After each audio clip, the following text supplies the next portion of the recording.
Good morning. First, I'd like to introduce Glenn Hansman, First Vice President on my right, and Terry Mooring, our Second Vice President on my left. First, I want to speak directly to the 41,000 teachers watching around the province today in our study sessions. Thank you.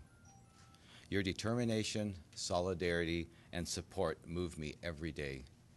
You've given up so much for your students and the future of BC's education system. All British Columbians owe you a gratitude. You are amazing. Thank you again. Earlier this week, I outlined a simple, pragmatic, and practical way to ensure that all parties reach a fair settlement so we can get our schools open. I also said we would consider all options and close no doors. So today, I would like to open another one. Throughout this dispute, BC teachers have led the way in trying to reach a fair deal that gives our students more support. We've made moves, proposed creative ideas, and taken job action only when absolutely necessary. In return, this government has put up roadblocks. Their focus has been on delay tactics, a $40 a day payout scheme, and attack ads on Twitter. I hope that all comes to an end today. This week, the BCTF Executive Committee met with our provincial bargaining team, and we are proposing another way forward to get students and teachers back in the classroom. Today, we are not closing any doors, just opening a new one. Mediation with Vince Reddy, in our view, is still a viable option. However, BCPC and government made it clear last weekend that they were not ready or willing to get the job done. They did not respond in any meaningful way to any of the significant moves that teachers made. Today, we are putting forward another option for all of us, government and teachers, to resolve this dispute and reach a fair settlement. Today, the BCTF is calling on BCPC and the BC Liberal government to agree to binding arbitration. If the BC Public School Employers Association agrees, the BCTF will put the question to our membership for a province-wide vote to end our strike.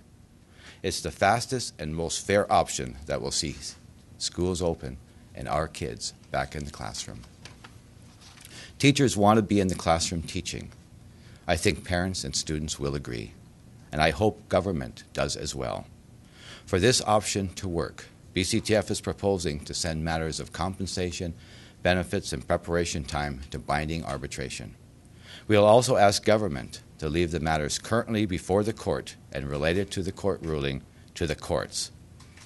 And that's what Minister Fassbender has said, let the court process wind its way through. BC teachers remain 100% committed to improving the learning conditions of our students. And we will continue to stand up for our charter rights too. But we don't think arbitration is an appropriate avenue for matters before the court. As you know, their attempt to bargain their way out of their 2 court losses has been the biggest obstacle to a settlement. They must drop E80 and negotiate a new fund that will provide meaningful improvements to the learning conditions in the interim. This government's current Learning Improvement Fund does not meet the needs of our students. It's just the same money that keeps being re-announced. The status quo isn't good enough and has not addressed the real needs in our schools. Everyone knows our schools are underfunded, $1,000 less per student than the Canadian average. We must take action now. 2 days ago, Premier Clark called class composition her #1 priority. Parents and teachers will hold her to that. It's time to see more investment throughout our public education system to improve the learning conditions, the learning needs of all of our students. Those with special needs, those with learning English, those who just need more one-on-one time, all of our children. Every single one of our students deserves more than this government is currently giving them. Thank you.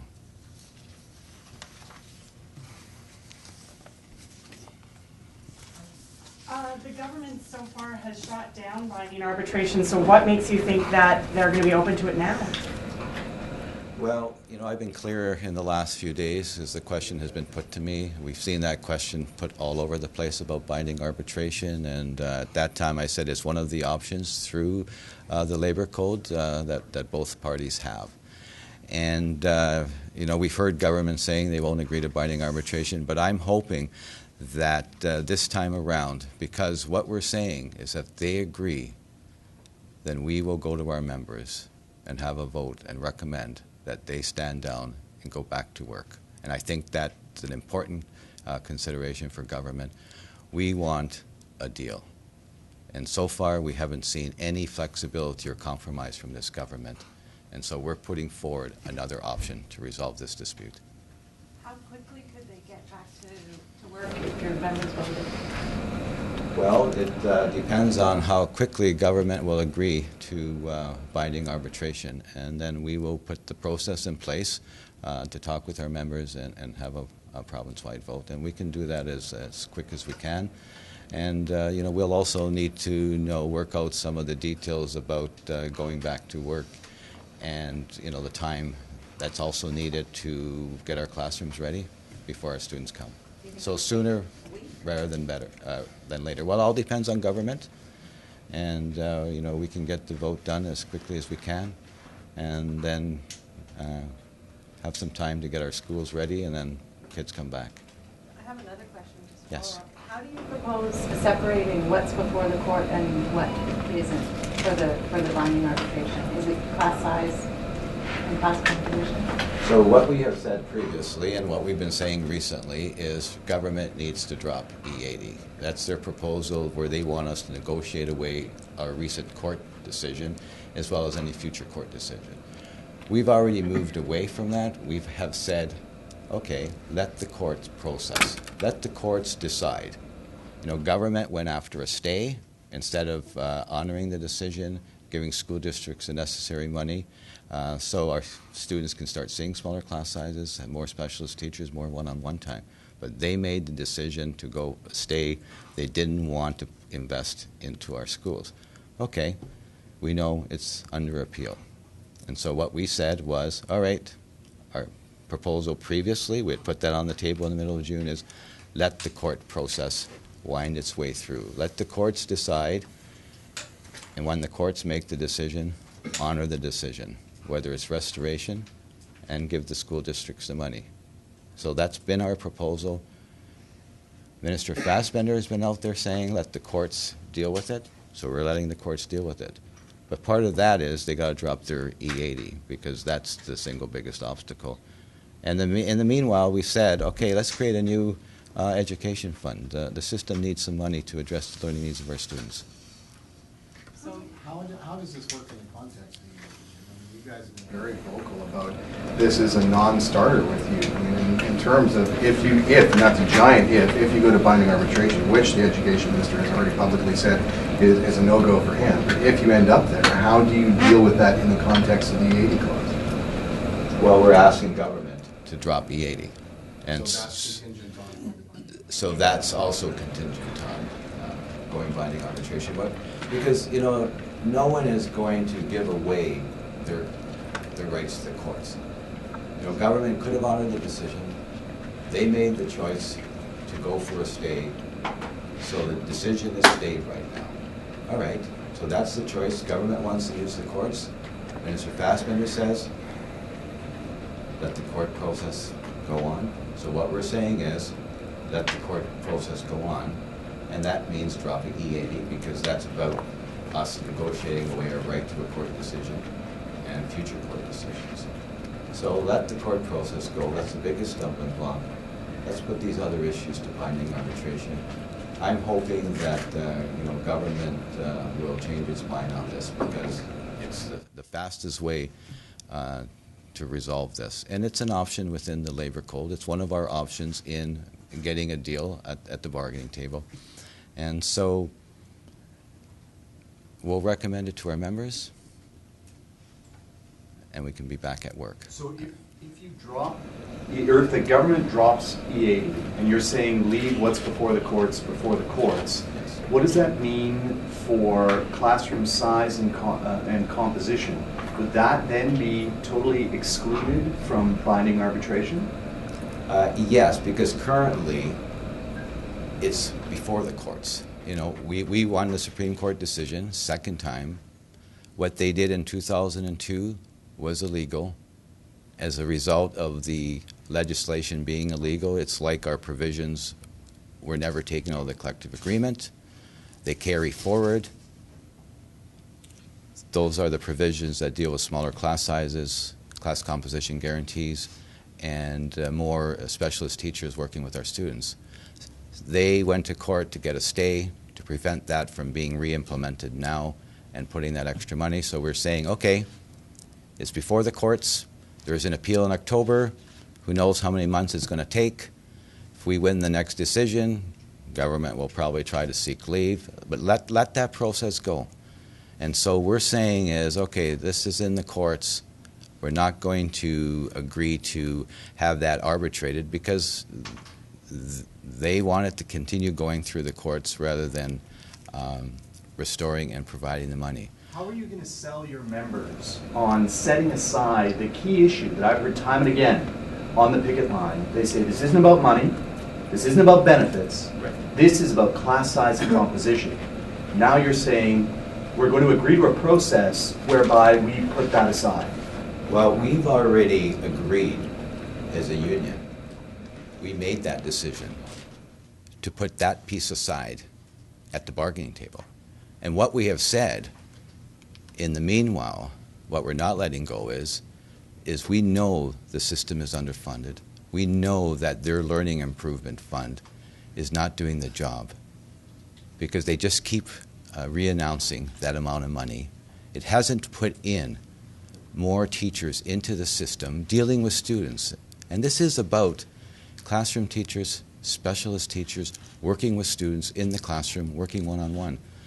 So we're also saying is, okay, let's deal with this separate fund as an interim measure so we can get more money into our schools to support the learning of our students. And we're saying, okay, let's agree on an amount. It's new money that carries on every year. It doesn't disappear each year. School boards can count on it. Give the money to the school district and let the school district sit down with the local teachers union and discuss how best to spend that money in terms of where are the needs in terms of, you know, which classrooms may need an extra teacher. Do we need another specialist teacher, a teacher counselor in the school, or learning assistance teacher? So that's how we continue addressing the needs of our students. But in the meanwhile, the courts will decide in terms of what limits there are, what levels there are, and that's what we've agreed to. So, Christy Cox demand suspension of job action. So before any binding, will this happen before any binding arbitration happens? Will there be any suspension of job action before any binding arbitration happens? No, we need government to agree to binding arbitration, and then we will recommend to our members that they end the strike to go back to work.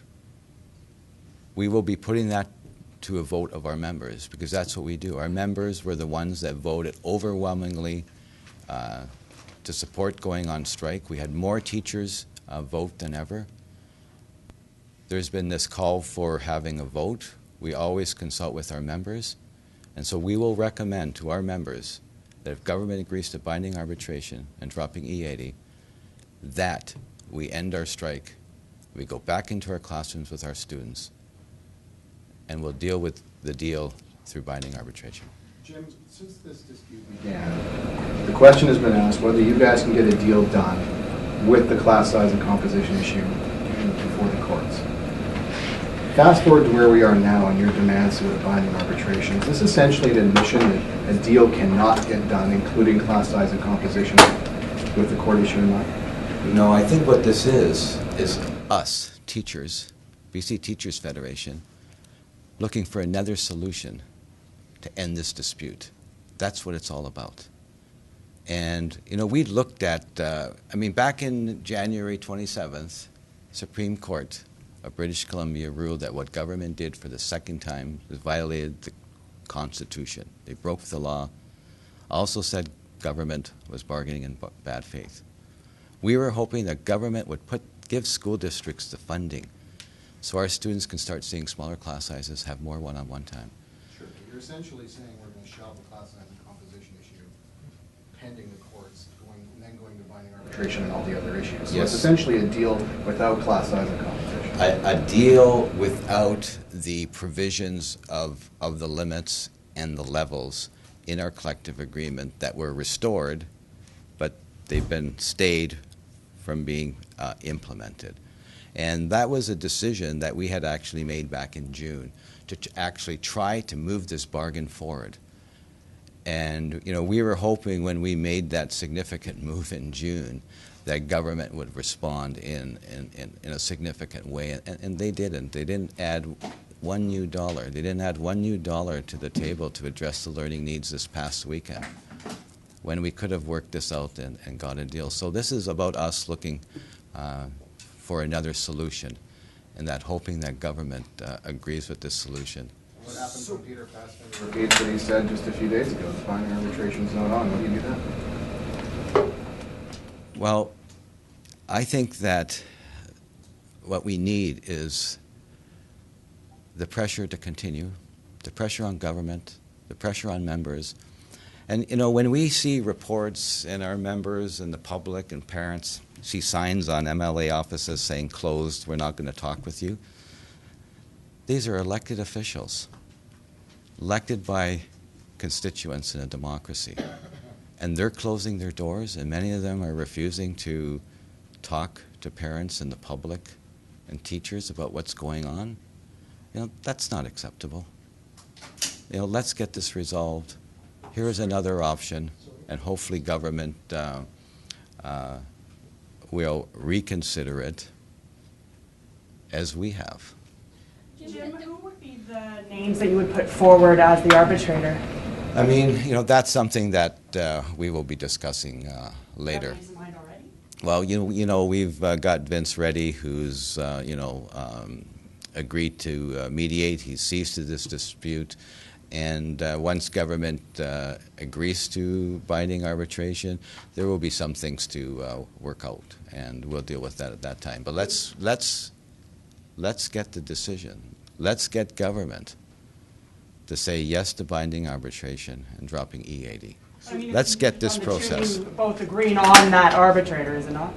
Yeah, of course, there needs to be agreement on arbitrator. Just like when we went into mediation, there had to be an agreement on mediation. So let's, you know, we'll worry about that one hopefully in a couple of days when government agrees, and hopefully they will reconsider their position. But let's get an agreement on binding arbitration.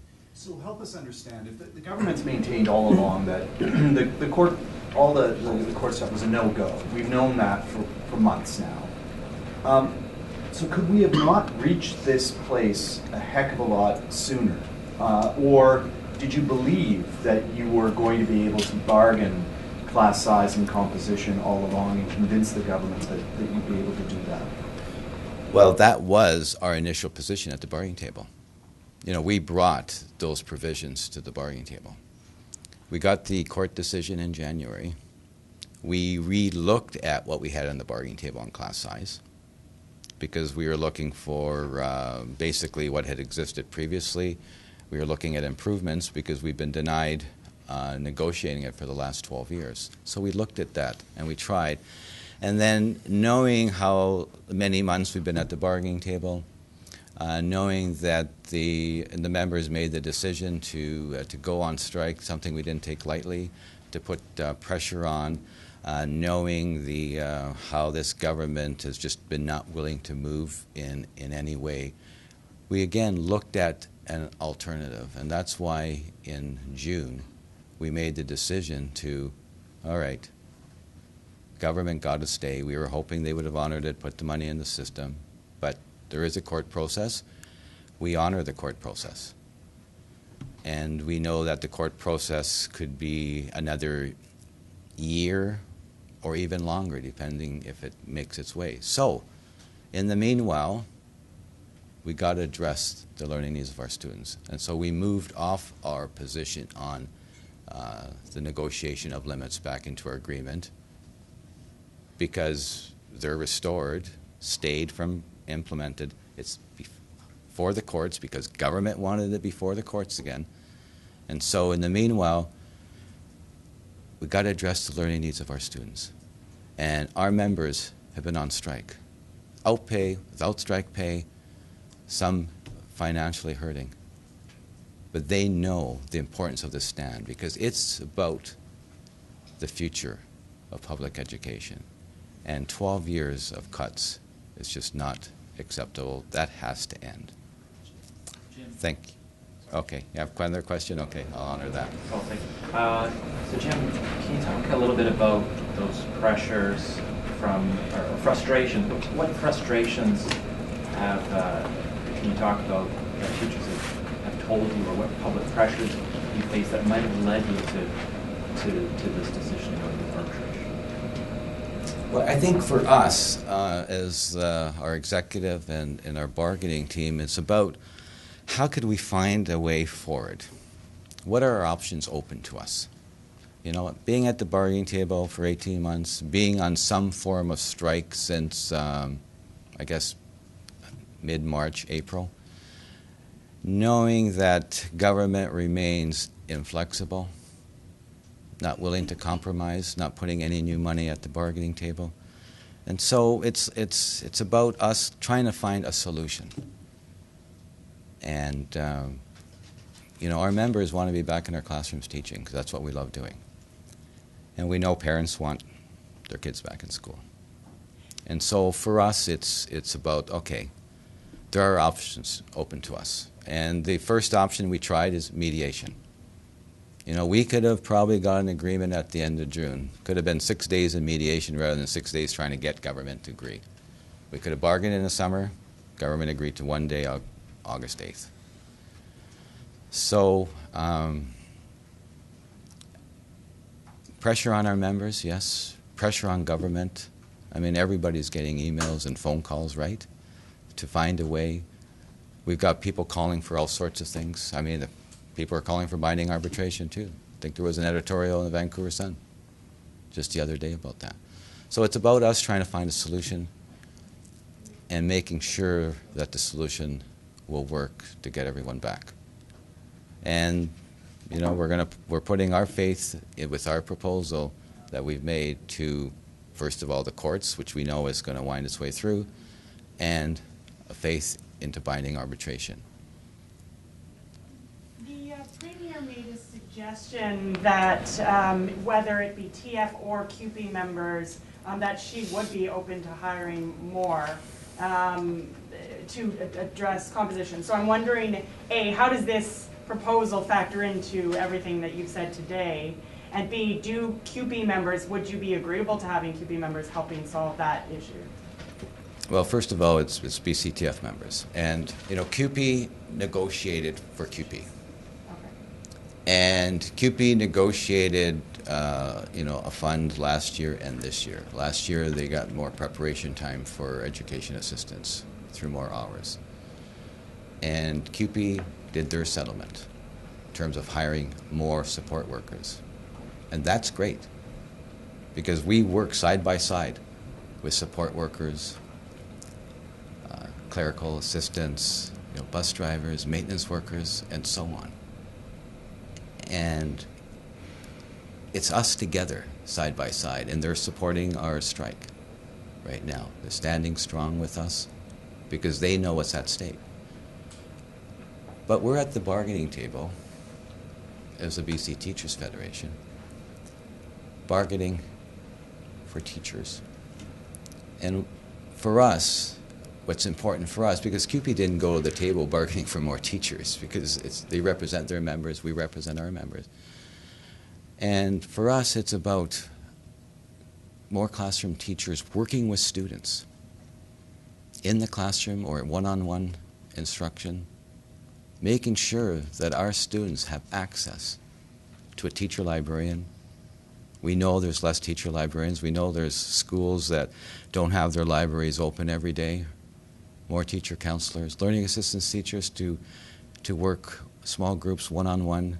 I mean, there are students out there who have just some issues in terms of their learning. They just need a little extra help. And that's what a learning assistance teacher, a special education resource teacher can do. That's what a classroom teacher can do when they've got less students in the class. They can give that so important one-on-one time. And so You know, the Premier talks about adults. And yes, it's about adults. It's about adults who are certified as teachers, because we represent teachers. And and we have the training. It's about teachers working with our students, which is so important. And the support that we get. So would you be agreeable, though, to if it was keeping members as opposed to TF members? Well, QP's already negotiated, and they're going to get more SCA's education systems. But for us, it's about classroom teachers, specialist teachers, teachers who are certified in our public education system. Thanks, everybody. Thank you. Appreciate it.